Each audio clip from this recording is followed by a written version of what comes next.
just want to say welcome to everybody for joining us today for our virtual Lunch and Learn, Future of Palliative and Hospice Care.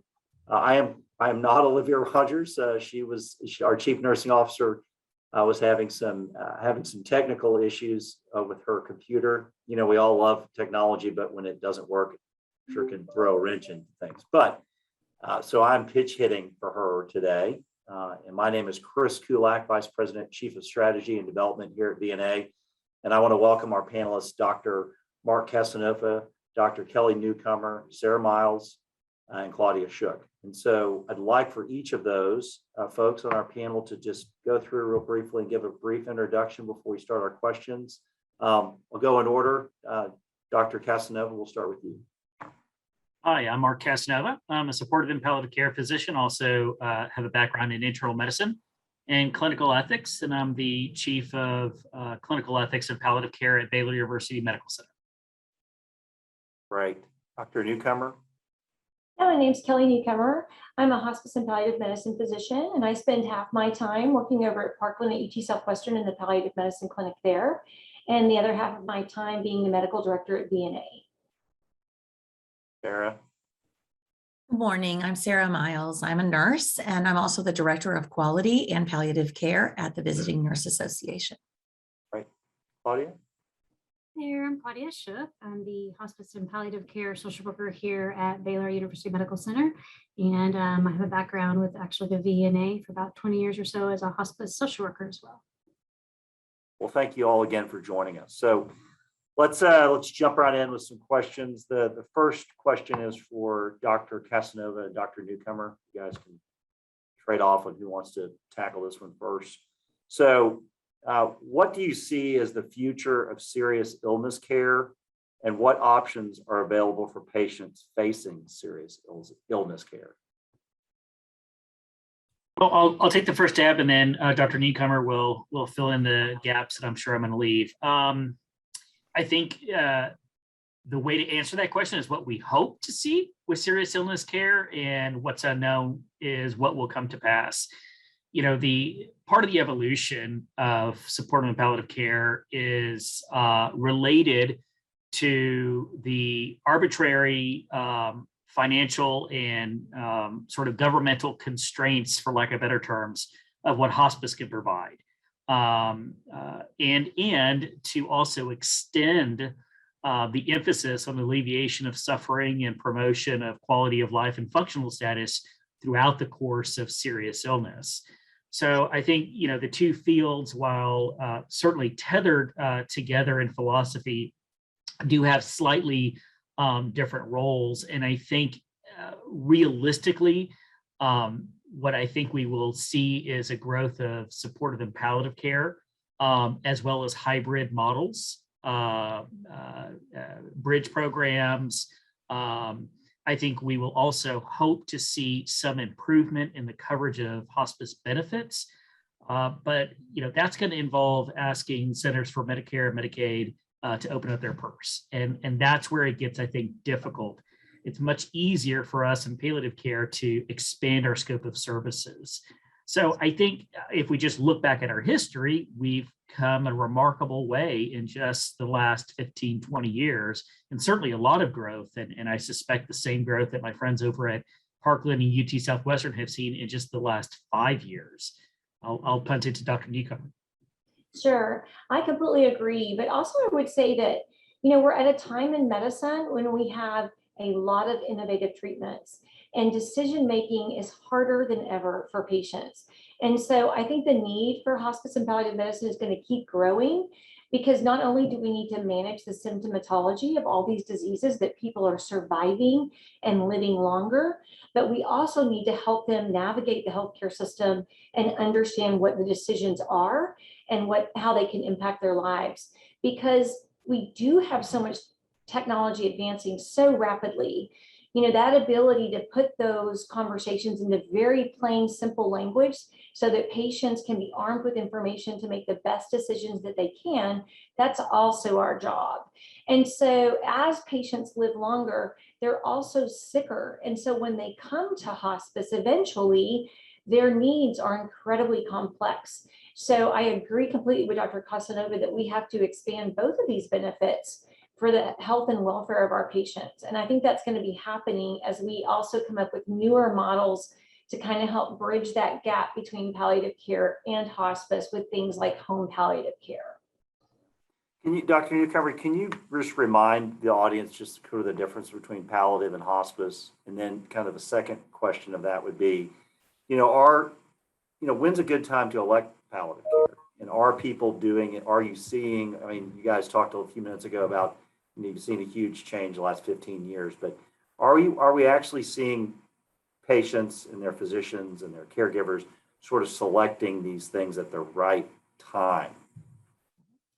Ideally, our vision is that you would be able to access palliative care the moment you're diagnosed with any serious illness, because our goal is really to come along beside those families and support them as much as possible so that they can stay spiritually, physically, and mentally healthy and stay in that battle. Because if you don't get good sleep, good rest, good pain control, it's really hard to fight your cancer or continue with advanced therapies for congestive heart failure, for example. And so part of our job is to walk through with those families from the very beginning of a serious illness, and that's palliative care, all the way up until the time. And some patients graduate from our care, which is a wonderful thing. They don't need us anymore because their illness is either in remission or cured, but we can still help those families.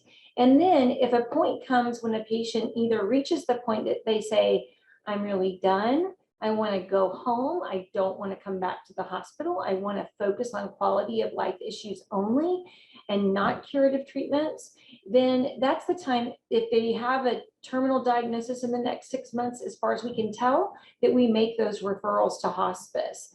But you should think of it as a continuum that starts from the time of a diagnosis of any serious illness all the way up until a time passes to provide all that support. And I'll punt it over to Dr. Casanova to see if he has any other thoughts about that I may have missed. No, I mean, I think you touched on all of it. I mean, the way I try to simplify it for patients, if they come to me somewhat confused because maybe the referring physician didn't quite explain exactly who were they coming to see, is that the crux of the difference is the discontinuation or no longer engagement or disengagement, I should say, of curative directed therapies. That's the crux of it. Everything else should be as theoretically seamless as possible. The hub of a multidisciplinary team, the emphasis on symptom management and mitigation of whole person suffering so as to optimize quality of life, functional status, and independence. The one thing I would say is there's two pieces to your second question, which is, are folks seeing us at the right time? Dr. Newcomer emphasized several times, and she did it intentionally, I'm sure, is ideally we see folks at the time of diagnosis. Well, that requires individuals to refer to us, but it also requires us to exist. And there's simply not enough of us out there, whether we're talking supportive palliative care or hospice. There's a growing number, and that's wonderful, but we definitely do need to see a continued growth and physicians choosing this as a career path, and then nurses, APPs, chaplains, social workers, and that entire multidisciplinary team coming by our side. In terms of physician comfort in referring, I think we've come a long way. There's always room for improvement, and I'm sure every institution has that niche physician or group that still remains a little bit reluctant and sees us as sort of carrying a black cloak and a scythe in our hand. But I also have seen something very rewarding over probably the last 4 years, which are self-referrals on the part of patients and families. Some who have even done their cancer homework, for example, and said, well, I'm not really quite sure what you do, but I read a report that's quoted in the New York Times that says that folks with lung cancer live longer if they're on board with palliative care. So here I am, hoping to live longer. So I think that's been a really rewarding aspect to see. Yeah, I mean, that sort of transitions in kind of the next question, and I think you've probably sort of touched on this, Dr. Casanova, is, I mean, are you guys, and this is really for you and Dr. Newcomer, do you see patients, having more of a willingness to talk about end of life care and services now than maybe 10 or 5 years ago. And then, is it better understood just in general, like the differences between palliative and hospice, or what hospice care can provide you? I think it's still a big struggle. I think that we need to destigmatize these kinds of conversations, and we work, really hard to do so. But I think we also need to teach our colleagues that these conversations are okay.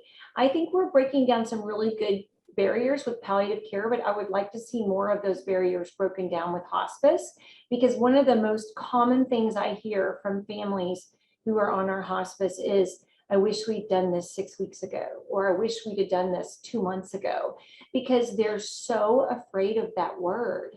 And, one of the things I like to tell families, as crass as this sounds, is that we are very incentivized financially to keep you alive. There is sort of this belief that hospice wants to admit people and then make them pass away as fast as possible, when really we do much better when we keep you alive. And we are really about providing as good a quality of life as humanly possible while you are in those last months of life. And so I think it's to teach people to don't be afraid to have that conversation.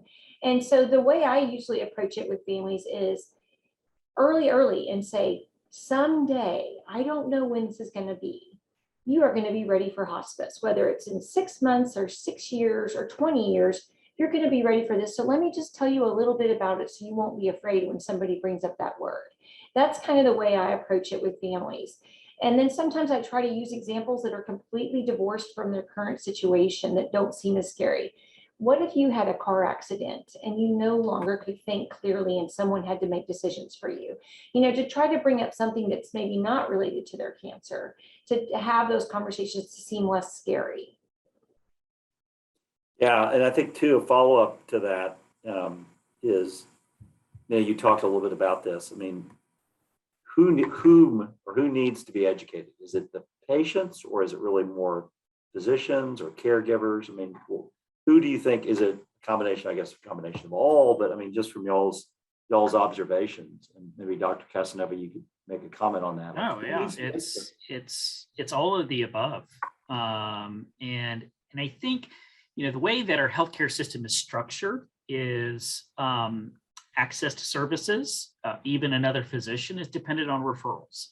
It's dependent on a treating physician saying, okay, well, I'm going to send you over to this physical therapist. So really, I think the majority of the education needs to start with the medical industrial complex, not just physicians, but nurses and the like. I had an unfortunate experience with a patient.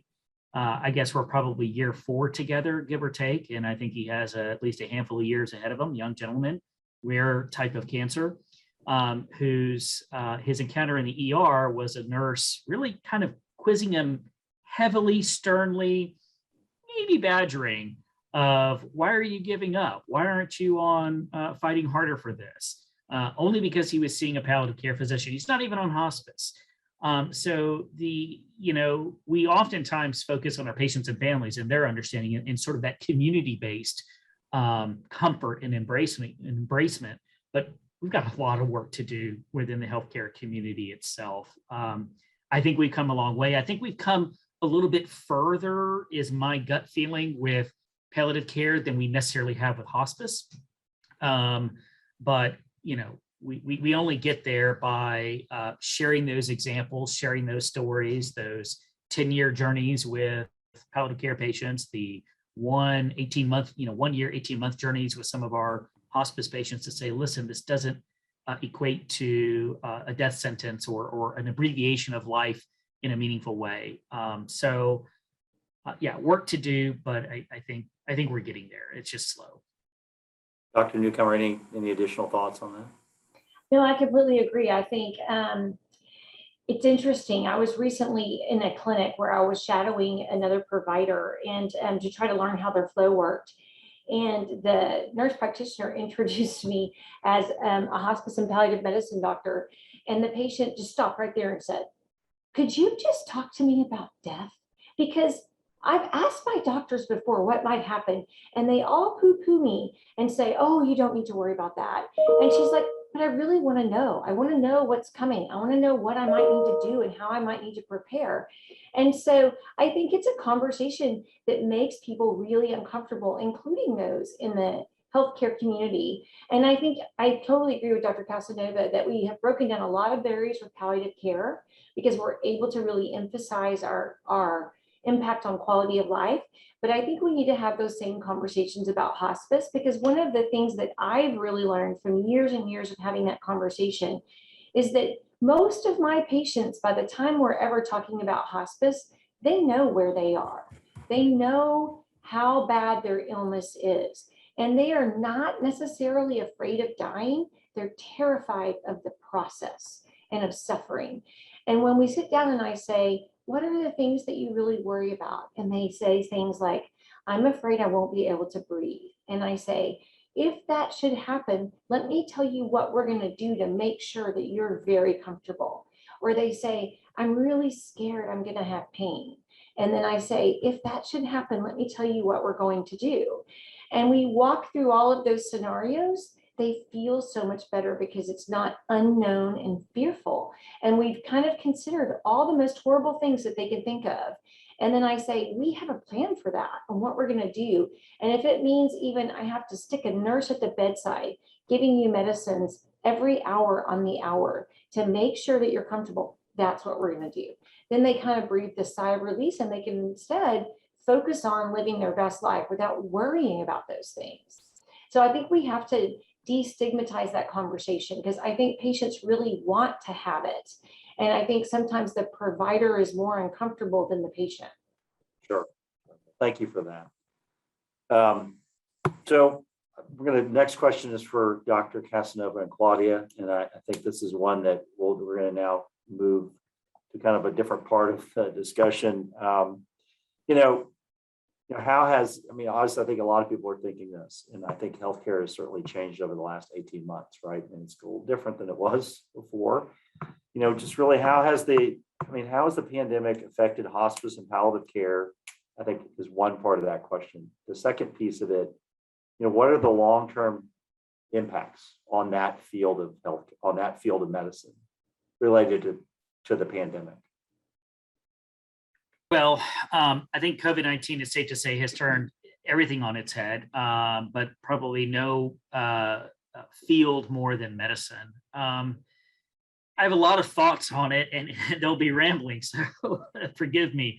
I do think there's been two phases of the pandemic.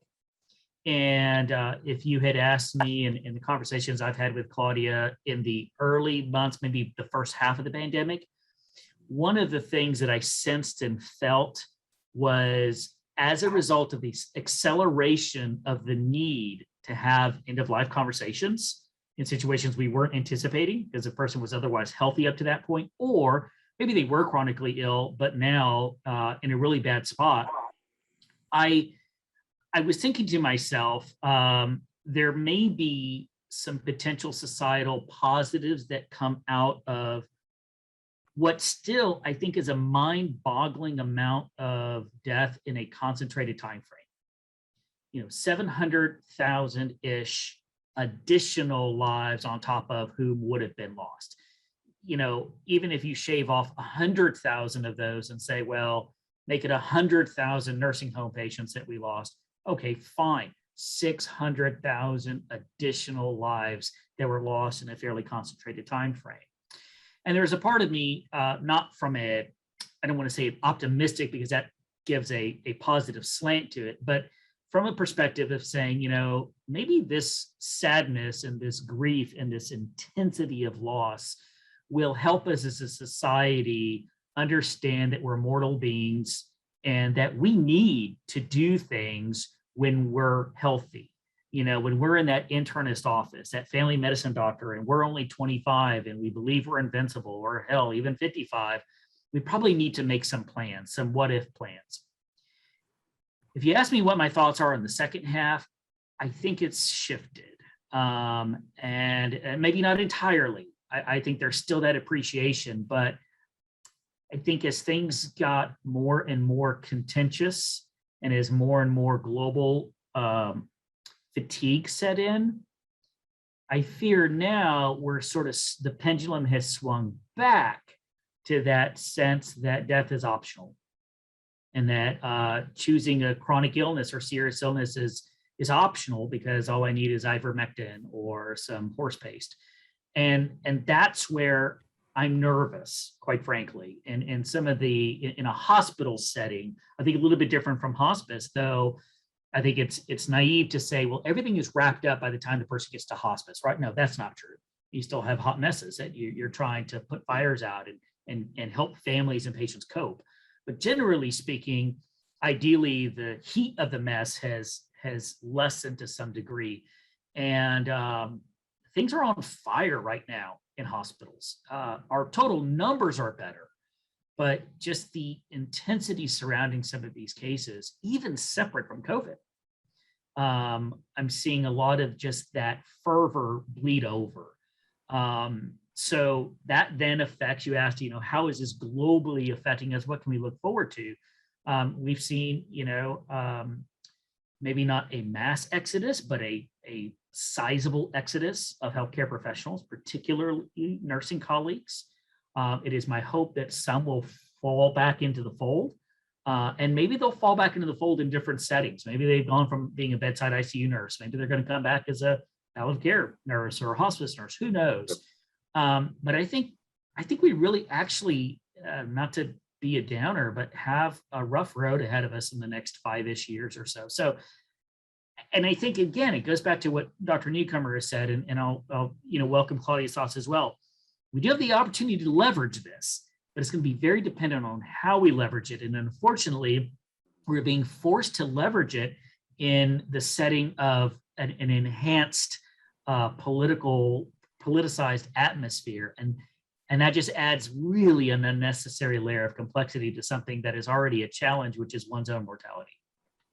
Yeah, I think what your comment was interesting about how you would think that people would take the pandemic and realize, listen, I need to take better care of myself. The whole social determinants of health piece would have been, that profile would have been raised.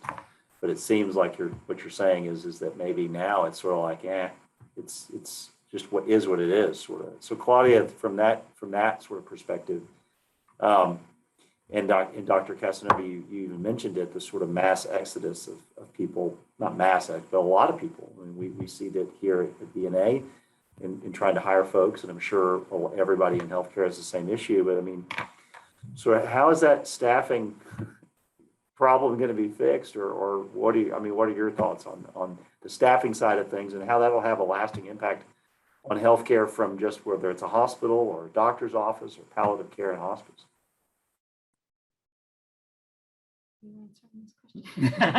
Well, no, you're going to answer it, but we'll answer it together because there's another piece to it as well. And thinking about Claudia, and I'm not going to answer your question directly, but just thinking about Claudia and her role.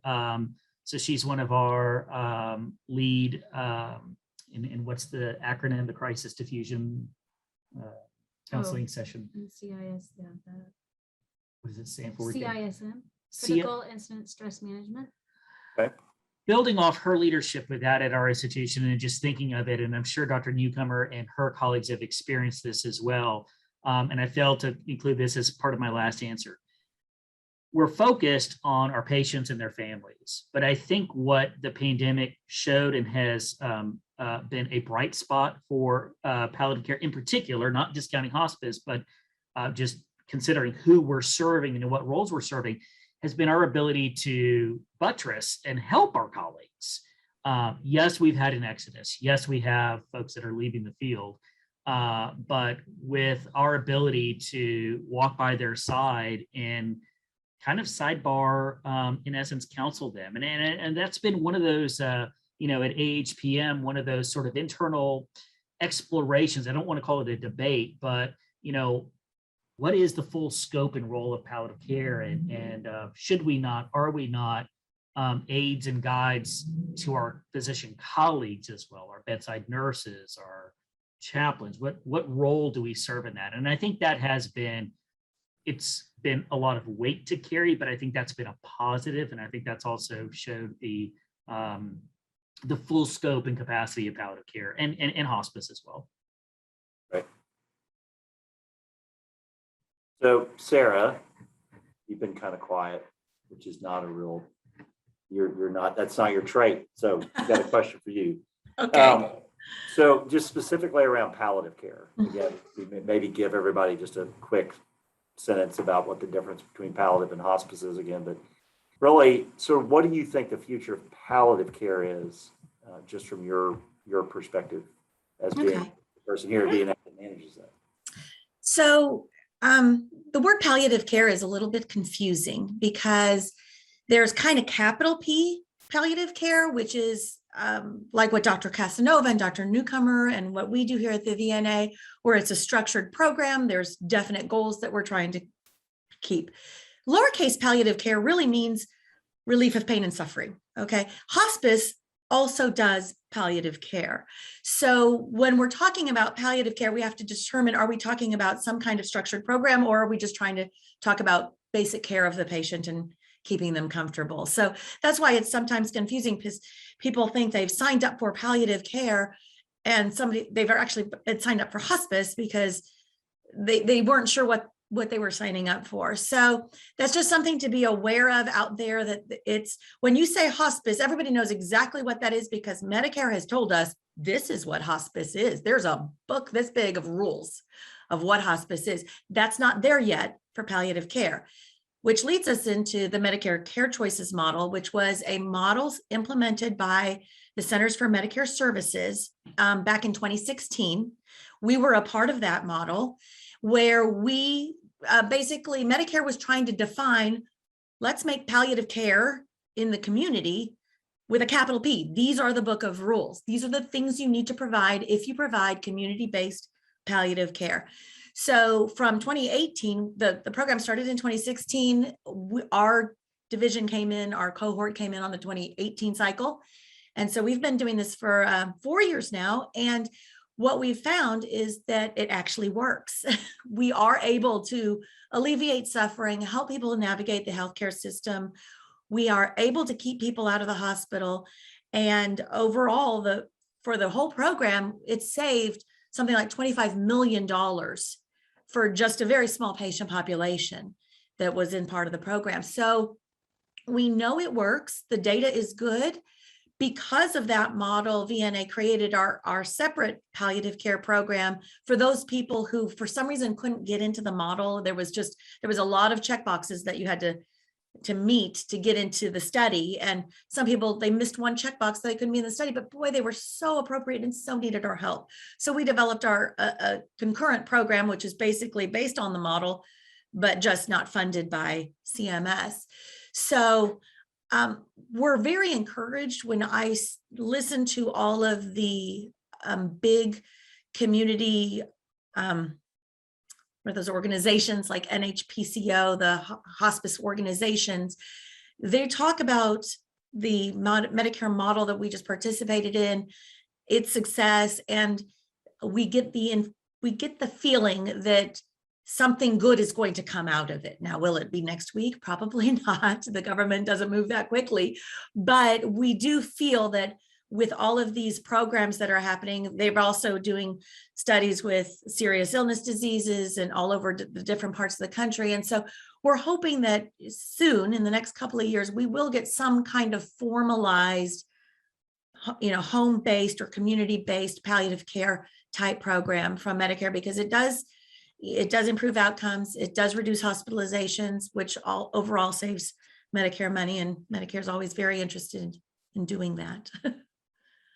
Sure. No, thank you. I mean, I think too is that we use the kind of descriptions of serious illness care and palliative and hospice interchangeably, particularly palliative and serious illness care. I mean, tell us again, just Sarah, from your perspective, what the difference of those two is, and then is that, I know there are some states and some areas that they're actually using that term, and there's some model funding that. And I don't know if our audience might find that interesting. I know that's not here in Texas, but No. give us a little perspective on that. Yeah, they're doing So the language, hospice is a dirty word, unfortunately, because people just don't understand what it is. And it's, the last 24 hours of your life, that's hospice. And of course, that's not right at all, Right. but that's what people think. So then the word palliative started being used a lot because people were afraid of the H word. And so we would use the word palliative to say, well, we're just going to take care of you and that kind of thing. When you're if you're doing palliative care for your serious illness, you're not quite to the end, to the terminal stage of your illness, but you're in the throes of symptom management. You're struggling with your illness. Mhm. And so palliative care focuses on those symptoms and alleviating those so that you can continue to run your life as best you can, given what's going on with your body. So what we do in hospice, when you have a serious illness, but you're not quite to the end stage of it, there are some things that we can still do to manage your illness and perhaps improve your quality of life. And that's the palliative care timeframe. Once we get to the very end, there's not going to be any improvement. We know that we're at that trajectory where now this is becoming a terminal process. And at that point, we're going to forego going and doing all these tests that we know aren't going to provide good results. Or if we get the result, we can't fix the results. We get a scan and the cancer's everywhere now. Well, we can't do anything about that at this point. So why are we going to continue to do all that stuff? Let's focus. What we do is we switch the medical management focus towards making sure you're as comfortable as possible, and your pain is well controlled, your symptoms are well controlled, and we're not worried about all that testing and going to every physician in the world, because that's not going to change the overall outcome, at the end. So that's kind of where palliative, the way we're using it today is there's still some things we can do to manage your illness in the whole healthcare system. Once we get to that terminal phase, though, we really need to just focus down on getting you emotionally, spiritually, and medically comfortable.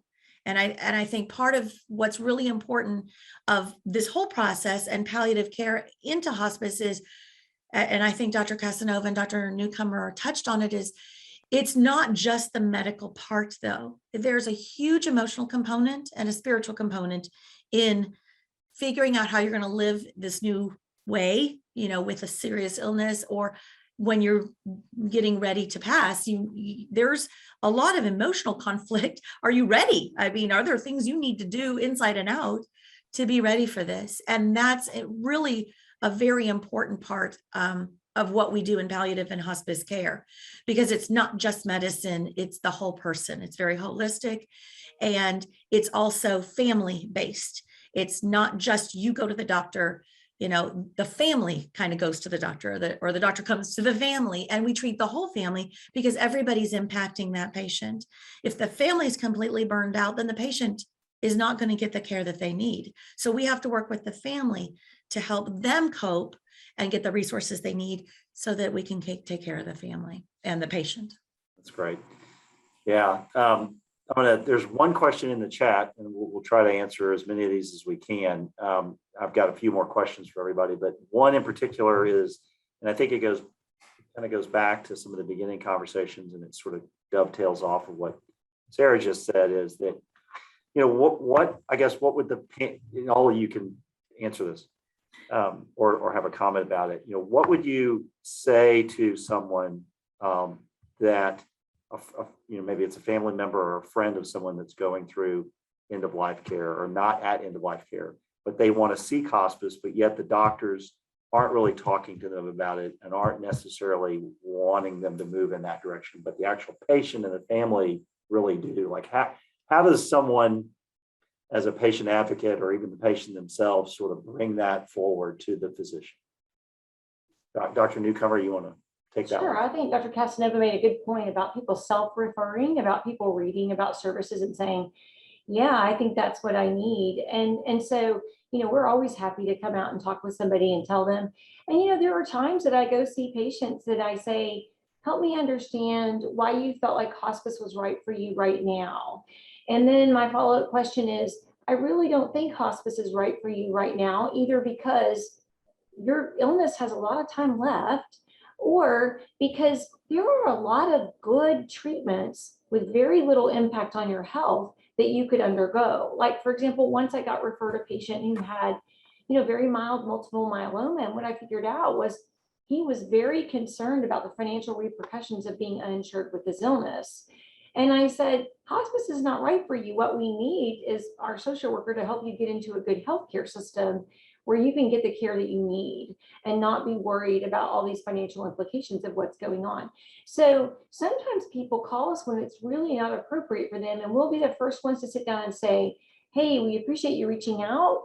Let me tell you, A, what we're looking for and why you're not appropriate right now, because you don't really meet the Medicare guidelines for a terminal illness, or there's a better way to treat this illness, and hospice is not right now. So I don't think you should be afraid to reach out to hospice providers directly and say, come and talk to me about this service and if it's the right for me.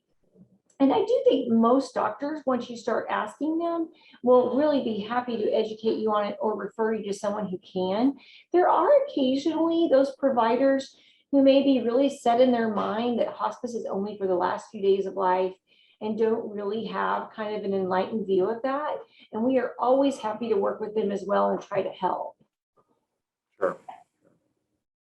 Yeah, for those providers, if it's the provider that's the primary hang up, for lack of better terms, one thing that we ourselves and our team use as sort of a guide for prognostication is a surprise question. Would you be surprised if your patient died in the next 6 months or 1 year? You can decide on the time frame. And I've had certainly encounters where the contention is, no, they're not dying tomorrow. Why would you want to consider placing a palliative care or hospice referral? And then if we ask them, well, would you be surprised they died in 6 months? Oh no, of course not. They're doing terrible. Okay, then let's go back to point number one. How about we consider a palliative care consult? So I think the empowerment of patients and families is what's probably most important related to that very particular question. Yeah, and it kind of goes back to making sure that both the physicians and the general public around what the difference between hospice and palliative care is. The education piece too, I would think, is really, really important. So Claudia, Chris, sorry, if I could just speak to that real quick, because I know this is a question that came from our group. Sometimes if you're like with an oncologist, they are very focused on the cure, and that's a good thing. You want them really focusing on that. And so they're not looking 6 months down the road. They're looking to how I can get you better today kind of thing. So if you are getting pushback and your specialist isn't really interested in talking to you about the future and what this is going to look like, sometimes going to your primary care doctor and saying, this is what I'm going through. I'm, getting these treatments, but this is how I want the next 6 months, year of my life to look like. I'm getting ready to be done with all these treatments. I'm tired all the time of the treatments. I just want to be home and comfortable. How do I do that? Sometimes you can get your PCP to have that discussion with your specialist. And because I know sometimes it's hard to tell your doctor, this is what I really want, because so sometimes you can have another one of your physicians kind of advocate for you and say, at this point, this is when we're thinking we need to be done with whatever treatment and move on to a palliative or hospice. That's just something that I encourage all of y'all listening today, though. VNA, I have had many times where I've talked to people about how to handle hospice out of state. I probably more than in state, actually. I have lots of friends call us and say, well, I don't know what to do. How do I do this? What are the questions to ask? VNA is so happy to help you with that. Even if it's an out of state kind of situation, we are happy to give you a list of good questions to ask so that you can be more informed. Our joy is to educate and to help people get the right help at the right time. And so even if it's, we know you're never going to come to the VNA, it doesn't matter. We're happy to just help people get the right services. Great. Thank you for that, Sarah. Claudia, this question is for you. Sort of, I think everybody knows, but I mean, with the growing number of seniors every day, I mean, there's just more and more folks that are getting into that age range. Do you see a greater need in home health for patients, particularly the ones that when they're being discharged from a hospital? Are you seeing a higher rate of home health, and do you see that trend continuing? I do see that trend continuing. And unfortunately, with the growing provisions for more treatments, I see the greater need for more palliative care. Going back to everything we've been saying, we're having more difficulty because you don't fit into a slot anymore. You're not just a skilled patient or just your oncology home patient. You need a broad range of services, and our medical healthcare system is just not set up with insurances to provide that. So that's a struggle that I have every day with my families who are confused. They don't know the difference between the hospice and the palliative care, and they feel like their oncologist is giving them treatment for a cure focus. Why is palliative coming in, and why did you say the word hospice? So there's so much confusion. So that's one of the joys that VNA brought to my life, is to have palliative care go to the home and help clarify, once they were not in a hospital setting anymore, to hear from somebody in their home in a relaxed way, what the different goals are. But I do see a need for greater payer source help to give us all the services congruently, because some of our folks just need a little bit of therapy, but also some immunotherapy at the same time. And those things just aren't happening. I'm also seeing a need for more in-home services, and that's more difficult for folks that are still working. They can't stay home with mom. There's more personal care homes out there these days. 20 years ago, I rarely saw that, but now there are places that are more affordable. They provide 24-hour care in an actual home setting, usually maybe 4 bedrooms shared between maybe 6 or so folks total. And it is out of pocket, but you can continue then to go back and see your palliative care physician, your oncologist. They'll transport you. So there are some brightness on the horizons, but I think our payer sources are our biggest hurdle right now and stressor. Sure. And I guess the personal care homes are really a pretty good option for people that just can't live alone anymore. I mean, that would be kind of that option for folks. So, well, great. Thank you. Sarah, we've got one more question for you, and then we've got a group question. So again, I'm trying to throw the pitches that Olivia was going to throw. So, all right, Sarah. So, just in general terms, and I know you have to manage these things a lot. So what oversights and regulatory changes have you seen lately in the industry? And what are you hearing might come in the future from how we may see palliative and hospice care managed from the regulatory side? Okay, so as you know, unfortunately in healthcare, there is the opportunity for fraud. And with COVID, a lot of those checkers out there kind of shut down for a while. So they have come back in full force, and they are just doing a lot of auditing, pre and post payment auditing.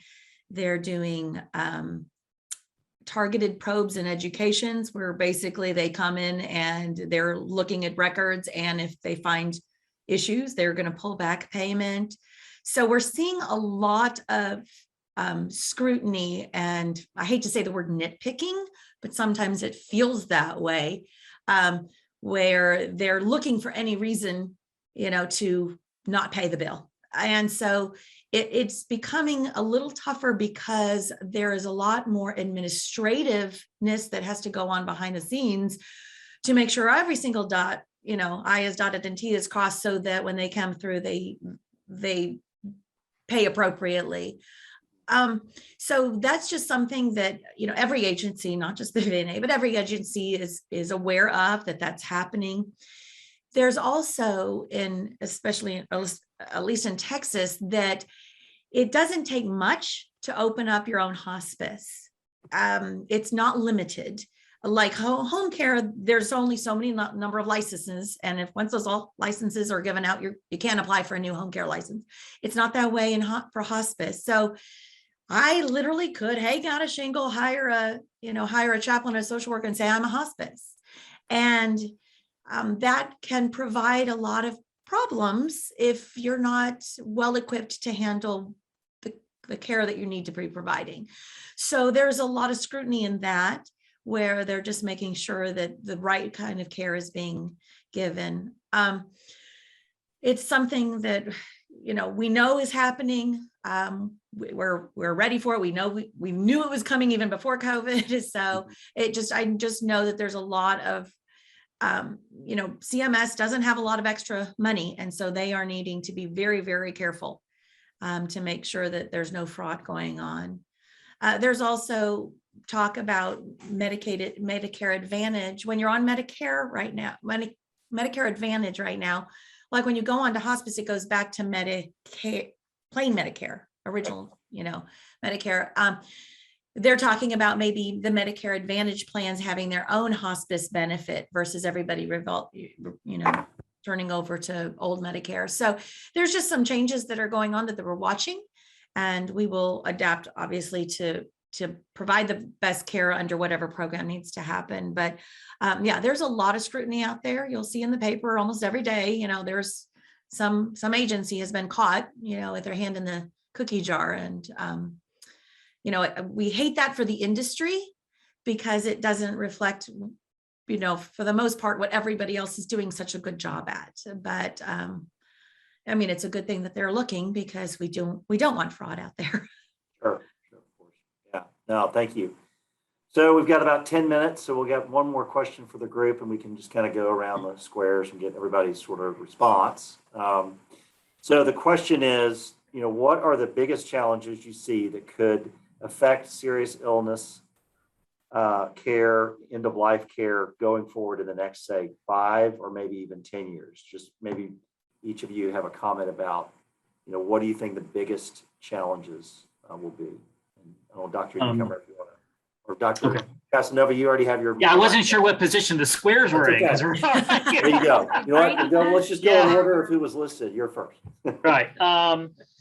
I think several things, and other folks have already touched on it. Claudia alluded to it. I think one level is staffing. Okay, just the number of individuals out there. And Sarah sort of also touched on the fact that Texas is not a certificate of need state. So we could grow the number of hospice agencies. I don't think that's the answer, right? In healthcare in general, you want quality and you want competency in the delivery of the care, amongst a bazillion other qualities you'd hope to have.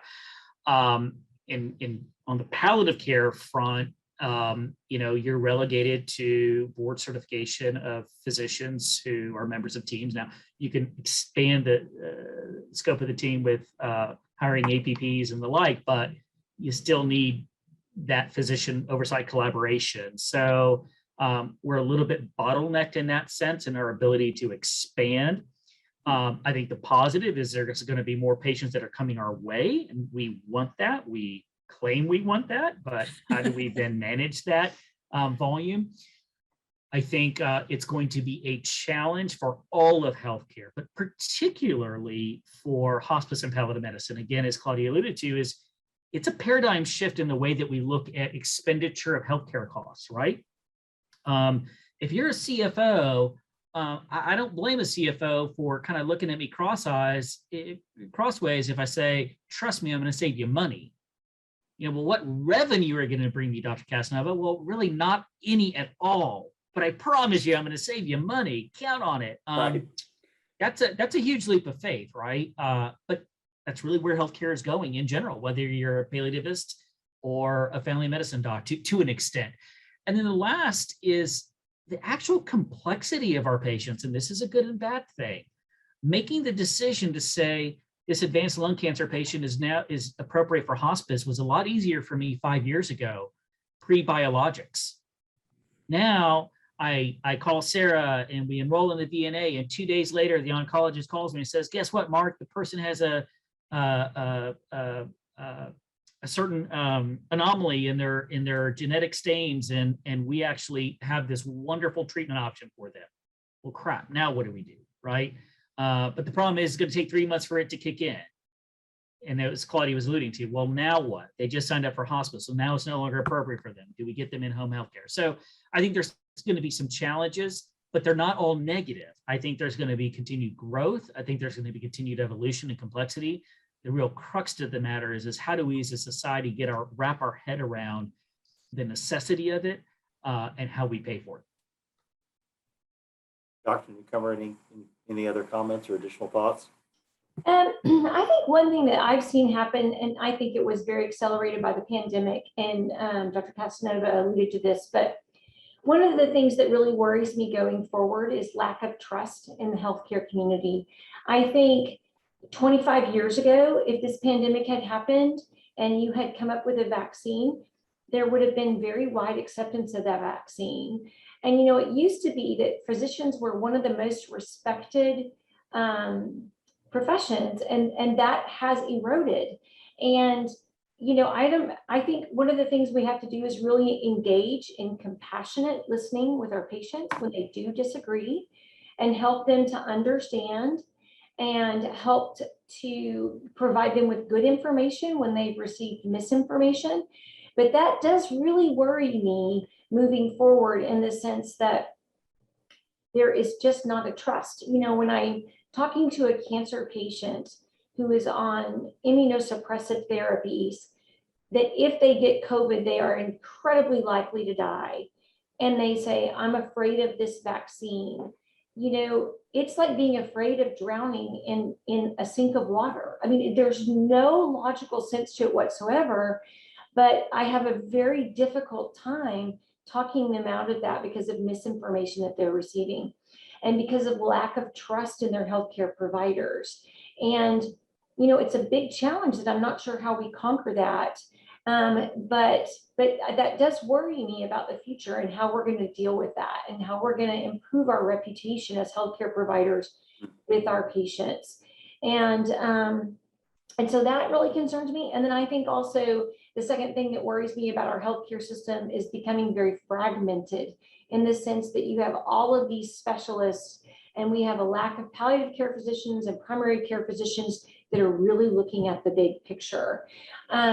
One of the things that shocks me sometimes is when I have a hospice patient who goes to see a specialist, doesn't know they're on hospice, recommends a therapy for them that's completely inappropriate, like removing a skin cancer with Mohs surgery, because they are very, very likely to die with that skin cancer, and completely unlikely to die from that skin cancer. But we have a fragmented healthcare system that looks at one thing when the patient walks in the door. And it's really on us as providers to look more at the big picture, not can I do this, but should I do it, and is it in the best interest of my patients?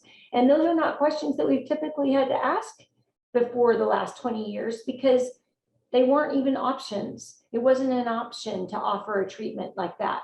So that we really have to start making smarter decisions about when we deploy things like that, and giving patients good information in the context of their complete healthcare, and not their single disease that you are seeing them for.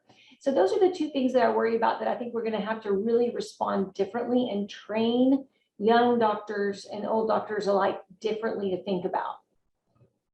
Great, thank you. Sarah, any thoughts on that? Just a couple. I agree with Claudia. Payment sources, healthcare runs on dollars. And if insurance agencies and Medicare doesn't put out the dollars for palliative care, you know, we can't all do it for free all the time. So that's a huge concern for us. And that's why we're excited that some of these models across the country are proving themselves, because that will hopefully get them to understand what Dr. Casanova said is, you will spend money to save money. And that's what we're hoping that they understand, and come up with something of, you know, organized about it. Something that's near and dear to Dr. Newcomer's and my hearts is the opioid issue in palliative care. We're trying to fight the opioid epidemic. And so we've really tightened down use of some of those drugs. However, if we're going to be caring for much sicker people at home, there's got to be some give there. Then the great thing about hospice is kind of the book is open. We can order whatever we need because it's just the rate of abuse is low. The rate of risk is low because they really need that. But we're seeing these sicker patients out in the population that need that as well. And they're struggling. Many of them are struggling to find adequate pain control because it's so hard to get opioids. So that's a shift that we need to have as well in healthcare to understand not everybody is a seeker. There are some legitimate patients out there who are really struggling, and we really need to provide them with some relief. And then quickly, the third thing that kind of struck me with all of this is, and especially as we've seen this since the pandemic, is when we are getting palliative and hospice patients, we are getting them sicker. I don't know if it's that just people didn't go to the doctor during the pandemic and now, their illness ran away with them or what, but our acuity levels have gone way, way up. And it just takes a lot more time, energy, and money to care for these super, super sick patients. And so that's just something that I think part of that relates to, we do so many huge miracles in medicine that people seek the miracle to a degree past where it is good for them. And they end up coming to us sicker than they could have before because they just were looking for this miracle. And yay for medicine that we do such amazing things. But at some point, those realistic conversations is that the miracle's not going to happen for you, I mean, if it does, great, but probably not. So, and those are the conversations that physicians need to be having with their patients about just realistic. Death is part of life. We do need to prepare for it earlier than later. Claudia, any final sort of closing thought on that last question? Everybody took exactly what I was thinking. So I'm going to piggyback on what Sarah said. I'm seeing sicker folks dying, worse deaths, I feel. I don't keep statistics on it, but it's in my heart when I go home and think that guy could have been, fishing and hanging out with his black lab that he told me about for 2 or 3 weeks. Yet his family all said, no, Dad, TPN and IV fluids. And there's one more chemo push. And I see folks dying in a way that they said they didn't want to because there's carrots being dangled. So my fear is that continues, and just education of our providers, our treatment teams to say, hey, it's okay to say, it's okay to go home and let's get you there and comfortable and have a death and have life till you no longer are living in a manner that is consistent with your values. So.